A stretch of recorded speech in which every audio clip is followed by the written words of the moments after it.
نحمده ونصلي ونسلم على رسوله الكريم اما بعد فاعوذ بالله من الشيطان الرجيم بسم الله الرحمن الرحيم ويوم ينفخ في الصور ففزع من في السماوات ومن في الارض الا من شاء الله وكل اتوه داخرين۔ اور جس دن پھونکا جائے گا سور تو گھبرا جائے گا ہر کوئی جو آسمانوں میں ہے اور جو زمین میں ہے، مگر جنہیں خدا نے چاہا وہ نہیں گھبرائیں گے۔ اس کی بارگاہ میں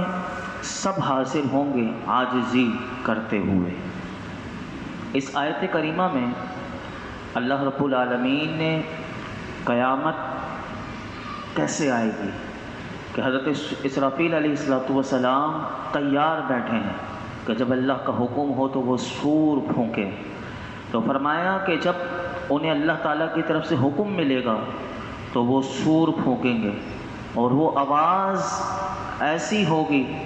کہ جس سے سب مر جائیں گے اور گھبرا جائیں گے۔ تو فرمایا کہ جب وہ خدائی بغل جب بجے گا تو زمین و آسمان کی ہر چیز گھبرا جائے گی، ہر سمت خوف اور دہشت طاری ہو جائے گا۔ لیکن اس عالم میں بھی فرمایا کہ اللہ رب العالمین بعض اس کی ہستیاں ایسی ہیں کہ جو اس دن بھی اس سور میں بھی انہیں کوئی گھبراہٹ نہیں، کوئی دہشت نہیں، کوئی خوف نہیں، وہ امن میں ہوں گے اور مطمئن ہوں گے اور انہیں کوئی تشویش نہیں ہوگی۔ تو وہ لوگ کون ہوں گے؟ تو علامہ پانی پتی رحمۃ اللہ علیہ آپ فرماتے ہیں، آپ نے متعدد احادیث مبارکہ لکھنے کے بعد لکھا کہ وہ انبیاء ہیں، وہ ملائکہ ہیں اور وہ شہداء ہیں کہ ان کو کوئی گھبراہٹ نہیں ہوگی، کیونکہ یہ سب اللہ کے لیے دنیا میں تھے اور اللہ کے لیے ہی یہ فنا ہوئے، تو ان کو کوئی بھی گھبراہٹ نہیں ہوگی۔ اور فرمایا آگے وَتَرَى الْجِبَالَ تَحْسَبُهَا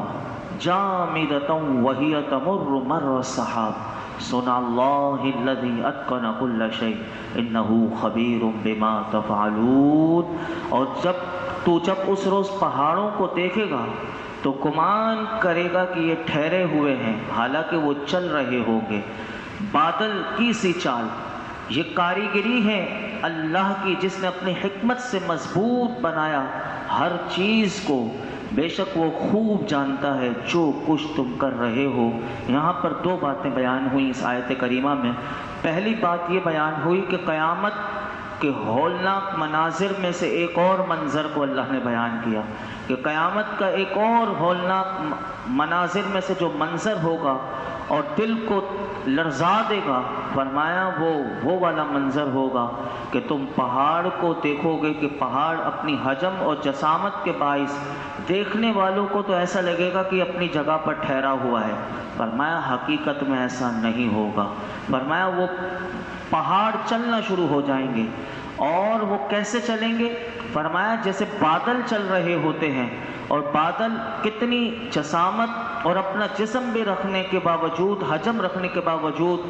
اور وہ چل رہے ہوتے ہیں، کوئی ایسی ویسی حرکت نہیں کرتے لیکن مسلسل چل رہے ہوتے ہیں۔ فرمایا ایسے ہے یہ جو ہے پہاڑ بھی ایسے ہی اللہ کے حکم سے تیزی سے حرکت کرنا شروع کر دیں گے، اور فرمایا یہ چلتے چلتے پھر اللہ کا حکم ان پہاڑوں کو ہوگا تو فرمایا ان پہاڑوں کو ایک ایسا جھٹکا لگے گا کہ یہ پاش پاش ہو جائیں گے۔ ایک بم اگر پھٹے تو بم پھٹتا ہے تو اللہ اکبر الامان والحفیظ، کیا آفت ٹوٹ پڑتی ہے۔ یہ تو مناظر اللہ نے ہمیں چند سال جو یہ دہشت گردوں نے ہمارے ملک میں بھی آئے دن جو بم پھٹتے تھے، کیسی خطرناک آواز۔ تو فرمایا اس منظر کو تو یاد کرو جب قیامت میں جب پہاڑ پھٹیں گے تو وہ کیسی آواز ہوگی۔ اللہ اکبر، جب پہاڑ جنبش میں آ جائیں گے اور پھر یکدم انہیں ایک بم کی طرح اللہ رب العالمین ان پہاڑوں کو اڑا دے گا، اور فرمایا اس کی ہولناکیوں کا تم کیوں کر اندازہ کر سکتے ہو، یہ سب ہوگا اس کے حکم سے۔ اور دوسری بات جو اس آیت کریمہ میں بیان ہوئی وہ یہ ہوئی کہ یہ کاریگری ہے اللہ کی جس نے اپنی حکمت سے مضبوط بنایا ہر چیز کو۔ اس آیت میں غور کیا ہے تو علماء فرماتے ہیں کسی چیز کو حکمت اور مہارت سے بنانے کو عربی میں اتقنا کہتے ہیں۔ اللہ رب العالمین نے کائنات میں جو چیز بنائی، اب اللہ تعالیٰ نے پھر غور و فکر کی دعوت دی، فرمایا کہ تمہارے رب نے کائنات میں جو چیز بنائی ہے اتنی مضبوط بنائی ہے اور اتنی مستحکم بنائی ہے کہ وہ وقت سے پہلے پوسیدگی یا ٹوٹ پھوٹ کے اس میں کوئی آثار نظر نہیں آئیں گے۔ فرمایا آسمان کو دیکھو، آسمان جو ہے وہ 1000 صدیوں سے یوں ہی تنا ہوا ہے، تم نے کبھی نہیں دیکھا کہ آسمان کا کوئی گوشہ ڈھیلا ہو گیا ہو، کوئی جگہ مرمت طلب ہو، لیکن رب نے کیا خوبصورت آسمان بنایا۔ فرمایا اس کی بنائی ہوئی کسی بھی چیز کو کائنات میں دیکھو، پانی کو دیکھ لو، فرمایا پانی کی مقدار جو اس نے پہلے دن پیدا فرمائی تھی، ساری دنیا جب سے کائنات بنی ہے اس کو پانی کو استعمال کر رہی ہے، لیکن اس کی مقدار میں کمی نہیں ہوئی اور نہ ہی مزید پانی بنانے کی کوئی ضرورت محسوس ہوئی اور نہ ہوگی۔ فرمایا ہوا کو دیکھو، ہوا کا جو ذخیرہ روز اول سے اللہ نے فراہم کیا، فرمایا کہ اس میں ساری چیزیں، چاہے وہ مخلوق ہو یا وہ کائنات میں کوئی سی بھی جاندار چیز ہے، وہ چرند پرند ہو، پودے ہوں، ہر چیز فرمایا اس ہوا میں سانس لے رہی ہے، لیکن سب کے سانس لینے کی وجہ سے کبھی ہوا میں کمی نہیں ہوئی اور نہ ہوگی۔ ہر چیز تمہیں بتا رہی ہے کہ وہ سن اللہ الذی اتقن کل شیء کی قدرت کا شاہکار ہے۔ اور نبی اکرم صلی اللہ علیہ وسلم کا ایک ارشاد گرامی بھی میں آپ کے سامنے رکھتا ہوں، اسی حدیث، اسی قرآن کی روشنی میں میرے آقا علیہ الصلوۃ والسلام نے کیا ارشاد فرمایا، تاکہ ہم سب کو معلوم ہو کہ ہمارے آقا علیہ الصلوۃ والسلام کس بات کو پسند کرتے ہیں۔ حضور فرماتے ہیں، حضور کا امتی جو کام کرے، اب دیکھیے کہ اس آیت سے میرے آقا علیہ الصلوۃ والسلام نے اپنی امت کو بھی ایک سبق سکھایا، اور وہ یہ سبق سکھایا کہ میرا امتی دنیا میں آیا ہے، اب وہ کوئی نہ کوئی کام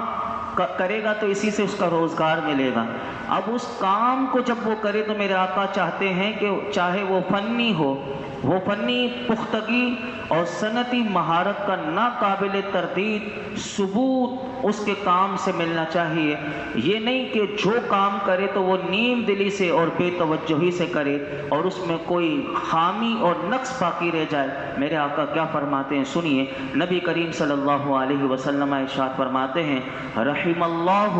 من عمل عملا فاتقنہ، خداوند عالم اس پر رحم کرے۔ حضور اپنی امتی کو دعا دے رہے ہیں کہ اللہ تعالیٰ میرے اس امتی پر رحم کرے کہ جو جس کام کو کرے تو بڑی عمدگی سے کرے۔ اب علماء کہتے ہیں اس حدیث پاک میں بندہ غور کرے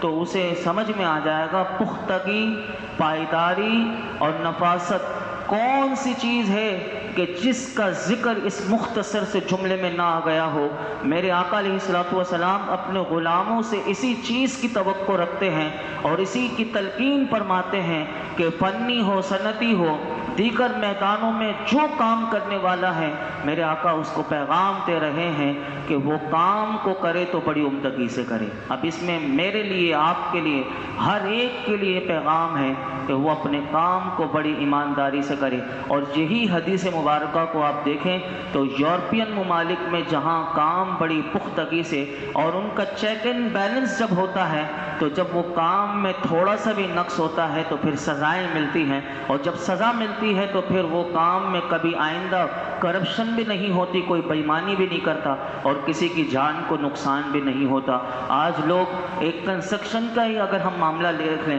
تو صرف پیسہ بنانے میں اور وہ مٹیریل وہ جس لحاظ سے وہ کم سے کم استعمال تاکہ پیسہ بچے، اور مزدور اپنی مزدوری بنانے میں بھی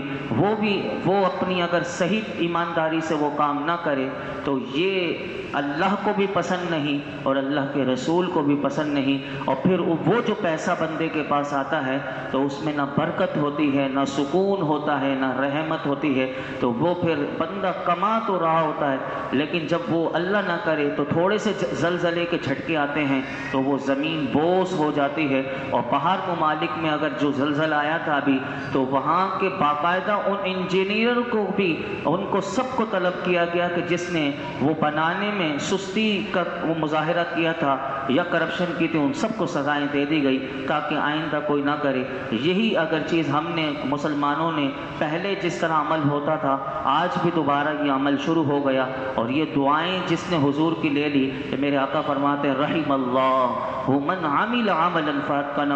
کہ اللہ اس بندے پر، اس شخص پر رحم کرے کہ جو جس کام کو کرے بڑی عمدگی سے کرے۔ آپ دیکھ لیجئے کہ فیکٹری میں ہو، ملازم ہو، جب بندہ کام بڑی عمدگی سے کرتا ہے کوئی اس کو نکالنا پسند نہیں کرتا، بلکہ ہمیشہ ہر بندہ اس سے خوش ہوتا ہے۔ یہ حضور کی دعا بھی اس کے ساتھ ہے اور اللہ کا اس پر رحم بھی ہوتا ہے۔ آگے ارشاد فرمایا من جاء بالحسنۃ فلہ خیر منها وهم من فزع یومئذ آمنون، اور جو شخص نیک عمل لے کر آئے گا تو اسے کہیں بہتر اجر ملے گا اس نیک عمل سے، اور یہ نیک بندے اس دن کی گھبراہٹ سے محفوظ ہوں گے۔ قیامت کے ہولناک مناظر اور روح فرسا واقعات ذکر کرنے کے بعد اب فرمایا کہ دیکھو محشر کا میدان جب سجے گا تو اللہ تعالیٰ فرماتا ہے اس روز میرے وہ بندے جو میری رضا کے حصول کے لیے جنہوں نے زندگیاں اپنی قربان کر دی، جب وہ وہاں پر حاضر ہوں گے تو اللہ تعالیٰ فرماتا ہے محشر کے میدان میں میری بارگاہ میں انہیں کوئی پریشانی نہیں ہوگی اور وہ کوئی تکلیف میں نہیں ہوں گے، بلکہ آج کا دن تو ایسے نیک لوگوں کے لیے بڑی مسرتوں کا، بڑی شادمانیوں کا دن ہوگا۔ اس دن انہیں نیک اعمال کا میں اجر عطا کروں گا، اور اجر دینے والا فرمایا خود رب العالمین ہے جو بڑا غنی ہے، بڑا کریم ہے، جب دیتا ہے تو بے حساب دیتا ہے۔ اللہ اکبر۔ اور فرمایا ومن جاء بالسیئۃ فکبت وجوہہم فی النار هل تجزون الا ما کنتم تعملون، اور جو برائی لے کر آئے گا تو ان کو منہ کے بل اوندا پھینک دیا جائے گا آگ میں۔ اے بدکارو کیا تمہیں بدلہ ملے گا؟ هل تجزون الا ما کنتم تعملون، بجز اس کے جو تم عمل کیا کرتے تھے۔ یہاں پر نافرمانوں کا بھی بتا دیا کہ انہیں قیامت کے دن ان کے منہ کے بل اوندا کر کے انہیں جہنم میں پھینک دیا جائے گا آگ میں، اور ان کو یہ کہا جائے گا اے بدکارو کیا تمہیں بدلہ ملے گا بجز اس کے کہ جو تم عمل کیا کرتے تھے۔ تو یہاں پر یہ بات بتا دی گئی۔ اللہ رب العالمین ہم سب کو وہ اعمال کرنے کی توفیق عطا فرمائے کہ جس سے ہمارا رب راضی ہو جائے، اور ہمیں ہر قسم کے شرک اور گناہوں سے اللہ رب العالمین بچنے کی توفیق عطا فرمائے۔ الحمدللہ رب العالمین والصلاة والسلام علی سید الانبیاء والمرسلین وعلی آلہ واصحابہ اجمعین۔ اللہ پاک جو کچھ سنا ہے اس میں کوئی غلطی کوتاہیوں معاف فرما، اپنی بارگاہ میں قبول فرما۔ یا اللہ قرآن حکیم کا فہم عطا فرما، اس کا نور عطا فرما، اس کے نور کی روشنی میں زندگی گزارنے کی توفیق عطا فرما۔ ہم سب کو باعمل، بااخلاق، باحیا، با کردار بنا دے۔ مولائی کریم ہمارے اندر جتنی برائیاں ہیں، خرابیاں ہیں، اللہ تو اپنے فضل سے دور فرما دے، ہمیں اپنے اور اپنے محبوب کی پسند کا بندہ بنا دے۔ اللہ ہمیں نمازوں میں خشوع خضوع دے دے، اخلاص کی دولت دے دے، للہیت عطا کر دے، سجدوں کی لذتیں دے دے، اے اللہ ایمان کی مٹھاس دے دے، ہر گناہ سے بچا لے۔ آج تک جتنی دعائیں کی ہیں آئندہ کریں گے سب دعاؤں کو قبول فرما۔ صلی اللہ تعالیٰ علی خیر خلق محمد وعلی آلہ وصحبہ۔